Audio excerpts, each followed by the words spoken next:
Bonjour, ou hello résumé ici, il grandit avec 2 cadres régénératifs. Il a l'air d'être un enfant typique, mais son corps est aussi ensanglanté que celui d'une jeune femme. Ses camarades de classe l'ont poussé à dire qu'il était si stupide depuis qu'il était une jeune femme. Cela les a amenés à se sentir anéantis en tant que jeunes adultes. Nan, comme tous les jeunes hommes, fantasmait sur le corps féminin, mais différente d'eux, Nan avait des maux d'estomac quelques jours par mois. Dès le début, sa mère pensait simplement que Nan avait un problème d'estomac, mais il a pris ses médicaments, mais cela ne s'est pas amélioré. Ce jour-là, l'aggravation dans sa région médiane était beaucoup plus extraordinaire. Nan s'est précipité dans les toilettes avant la fin du cours, mais quand il a regardé vers le bas, il a été totalement stupéfait. L'urinoir était chargé d'un liquide rouge éblouissant. Les doublures qui l'ont suivi ont également traqué cette scène. Plutôt que de vraiment se concentrer sur lui, ils ont continué à l'insulter. Après une longue période de harcèlement à l'école, Nan a développé un manque de confiance en lui. Il est rentré chez lui et a vérifié son sang et son pipi sur le web, mais la nouvelle a effrayé Nan. Il a développé une maladie de la vessie et, vers le soir, Nan n'avait plus faim de manger à la lumière de l'aggravation de la maladie.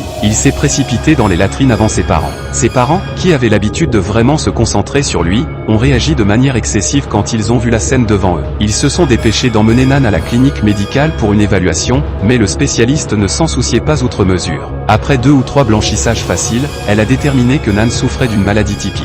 Elle a conseillé à ses parents d'emmener Nan au bureau d'urologie tous les jours pour voir. Nan n'était pas si stressé à la suite des paroles du spécialiste. Il a également décidé de faire une longue excursion pour s'amuser et manger des collations à la maison. Il a passé la semaine avec style, néanmoins, quand il est retourné à l'école, le tourment d'estomac de Nan s'est avéré plus articulé. Il a implosé partiellement pendant sa course. L'éducatrice l'a vu et l'a rapidement transporté à l'hôpital. Pourtant, lorsqu'ils sont arrivés à la clinique, ils ont constaté que le sang rouge avait taché leurs vêtements de rouge. L'élève de l'école a été stupéfait de voir cette scène. Elle pensait que Nan avait ses règles, mais c'est un enfant. Les parents de Nan ont obtenu l'information et ont rapidement emmené leur enfant dans une clinique d'urgence voisine. Cette fois, c'est le docteur Lee, un urologue, qui s'est occupé de lui. Nan a subi une série de tests. Spécialiste, Lee a pensé à une fin époustouflante. Nan avait une incohérence inhérente à la séparation des sexes. Il a des cadres conceptuels à la fois masculins et féminins. Dans l'ensemble, Nan est une personne intersexuée. Ils doivent dépister davantage les chromosomes de Nan conformément à cette condition. Puis, à ce moment-là, à la lumière des résultats, ils joueraient une réaffectation d'orientation à une procédure médicale sur Nan. Les gardiens, qui ne disposaient d'aucune information clinique, ont été stupéfaits par cette affirmation. Ils s'inquiétaient de la possibilité que leur enfant se transforme en une ladybois nauséabonde, plutôt qu'un enfant ou une jeune femme. C'est juste au moment où le docteur Lee a continué à leur préciser qu'il se sentait beaucoup mieux, que la mère s'est dit que Nan avait peut-être encore des enfants. Les gardiens étaient inquiets à l'idée que Nan y réfléchisse. Ils ne joueraient même pas avec la possibilité de revenir proprement. Les résultats expérimentaux ne tardèrent pas à revenir. Le chromosome de Nan est 20 pour femme.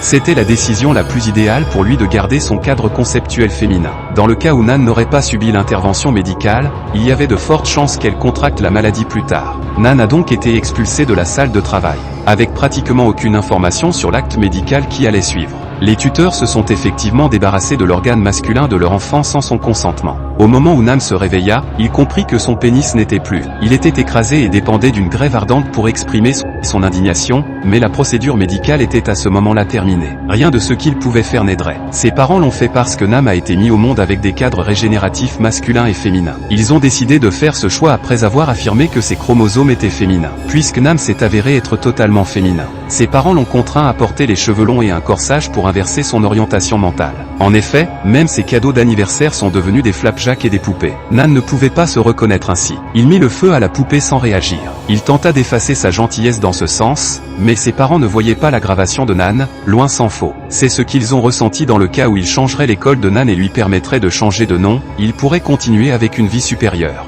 Dès le départ, c'était valable. Ses collègues l'ont félicité pour sa douceur. De plus, l'apparence était exquise, mais il ne se rendait pas compte que ce serait une sorte de plus languissant sur Nan.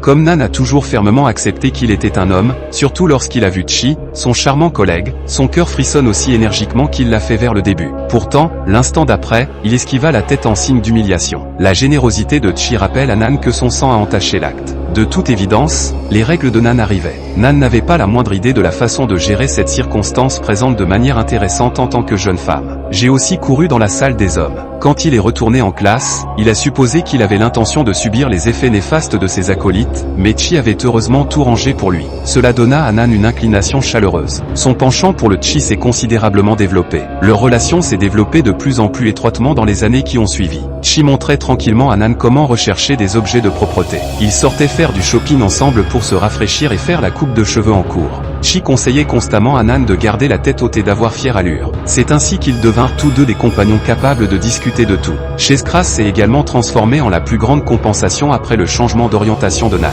Il l'a joyeusement transmis à sa mère, mais celle-ci lui a demandé de vraiment s'occuper de la santé de la peau et lui a demandé de planifier son futur mariage. Sa mère a dit que Nan ne devrait pas se contenter de se marier, mais aussi avoir des enfants. Nan n'a pas vraiment compris pourquoi il était la personne qui avait cette maladie. Pendant que Nan parlait, des larmes coulèrent de ses yeux. Sa mère l'a réconforté en disant qu'il était l'individu le plus unique de la planète. Quoi qu'il en soit, Nan aurait préféré ne pas être exceptionnel. Il avait simplement besoin de vivre comme un individu ordinaire, de ne pas subir les effets néfastes d'un tourment basé sur l'orientation comme celui-ci. Il ne savait pas s'il devait pleurer ou rire quand il a reçu une lettre d'adoration à l'école. Au moment où Nan a vu qu'il s'agissait de l'adorable personne de la classe suivante, il l'a poussé dans son sac d'école avec dédain. Puis, à ce moment-là, il a durement poursuivi les individus autour de lui. La doublure curieuse a senti que Nan agissait bizarrement quand elle l'a vu. Elle a ensuite exploité Nan. Ne prenait plus son sac d'école. Cependant, plutôt que des lettres d'adoration, elle a retrouvé un contenant d'antidépresseurs. Elle a encouragé Chi à éviter ce sociopathe et à essayer de ne pas être affecté par la façon bizarre de se comporter de Nan.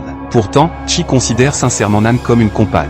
Plutôt que de s'éloigner de Nan, elle s'est avérée plus gentille avec lui. Chi découvre même les cicatrices de son groupe de début à Nan. Nan sentit la sincérité de Chi et fut capable de s'éloigner d'elle. Nan lui avoua le mystère de son corps. Cependant, c'est le début de toute la difficulté. Un attroupement a déchiré les vêtements de la jeune femme et a dit qu'il devait regarder son corps. Ils ont dû baisser son jean pour vérifier s'il s'agissait d'un enfant ou d'une jeune femme. C'est juste quand Chi est apparu à temps qu'ils ont empêché les choses de se détériorer. Ils n'arrivaient pas à comprendre la raison pour laquelle Chi protégeait les bois. Nan n'est positivement pas une dégénérée. C'est simplement qu'il a été mis au monde avec une séparation de sexe inhabituelle, dans des cadres régénératifs. Homme et femme, alors, à ce moment-là, ses parents et ses spécialistes l'ont délibérément couvert et lui ont donné une activité de changement de sexe en privé. C'est vraiment à ce moment-là que Nam est devenue une jeune femme. Nam s'est confiée à sa compagne Q et l'a éduquée. Quoi qu'il en soit, différentes doublures qui n'avaient pas la moindre idée de la réalité pensaient que Nam était dérangée. Elle a fait une déclaration importante dans la classe et a conseillé à tout le monde de rester à l'écart de Nam. Elle lui demanda d'être gentille avec Nam par considération. Quoi qu'il en soit, la jeune femme ne fit pas attention à elle. Elle a dit que les aliénés peuvent être agressés n'importe quand. Au moment où elle a vu cela, elle a exigé d'éclairer l'éducateur. Elle l'a éduqué à contre-séure sur le statut intersexe de Nan. Elle s'est dit qu'elle reconnaîtrait Nan comme elle l'avait fait. Malgré tout, sa démonstration bienveillante a porté la pulvérisation à Nan. Le lendemain, Nan est allé en classe et s'est transformé en l'objectif de tout le monde. Ils appelaient Nan une enfant de femme. Nan comprit qu'il avait été trompé. Quelques horribles jeunes femmes se sont même jointes à nous pour tirer le jean de Nan et vraiment regarder son corps. Heureusement, elle s'est présentée pour arrêter le moment crucial. Quoi qu'il en soit, à ce moment-là, la manière dont Nan jeta un coup d'œil à Chia y changea. Le doublement de son compagnon était beaucoup plus enthousiaste à reconnaître pour Nan que les affronts et les coups des autres. À partir de ce moment-là, Nan n'est jamais allé en classe à l'avenir. Il s'est enfermé dans sa chambre et n'a ni mangé, ni bu, ni reposé. Inquiète de l'état de Nan, sa mère a contacté le docteur Lee une fois de plus et a confiance que Nan recevrait d'autres traitements. Néanmoins, lorsque l'associé du docteur Lee a vu les progressions dans le corps de Nan, il a offert quelque chose d'extrêmement étrange sorti de nulle part. Il a dit que Non avait changé de manière significative après avoir pris des estrogènes. Il s'est avéré que les pilules que Non croyait être pour la tristesse étaient vraiment des estrogènes recommandés par ses parents liés à un spécialiste. Le monde entier l'induisait en erreur, y compris ses compagnons médecins de soins primaires et, étonnamment, ses parents. Il disait généralement qu'il s'occupait à fond de son propre grand, mais il rendait la vie de Né beaucoup plus désespérée qu'auparavant. Il n'avait pas la moindre idée de la raison pour laquelle il sortait de nulle part pour changer de sexe. Personne n'avait tendance à penser à son processus de pensée. Personne ne lui a demandé son point de vue. Il a insulté son peuple pour avoir méprisé le fait d'être des gardiens. Le lendemain, Nan s'est dirigé seul vers le spécialiste lié et a dit qu'il n'avait aucune idée de ce que cela deviendrait s'il n'avait pas la procédure médicale. Nan vit le visage balbutiant du spécialiste Lee et saisit tout. Elle comprit qu'elle n'était qu'une des manifestations du spécialiste Lee. Tout bien considéré, il pourrait se venger du spécialiste Lee à sa manière. Nan est rentrée chez elle et s'est complètement dégonflée. Il a enfilé une robe blanche pure et a enfilé une tonne de cosmétiques. Il s'est mis à la musique. Il doit mettre fin à ses jours en tant que femme. Le film n'est pas tant centré sur l'hermaphrodisme de Nan que sur la rupture de sa relation avec ses parents. Nan n'a jamais eu la décision de s'occuper d'affaires ou d'une dame. Le marquage d'un livre similaire pour l'acte médical n'a pas d'importance pour lui. Son mode de vie en tant que jeune femme était organisé comme un élément de système de construction séquentielle. En effet, même l'ordonnance qu'il a prise était clairement fausse finalement. Il a ressenti l'agonie et l'éloignement dès le début, autant que possible. Tout était si misérable. Tout au long de sa vie, il n'a pas eu d'issue. Abonnez-vous et activez les avis pour ne pas manquer la vidéo suivante, et je vous suis très reconnaissant d'avoir regardé.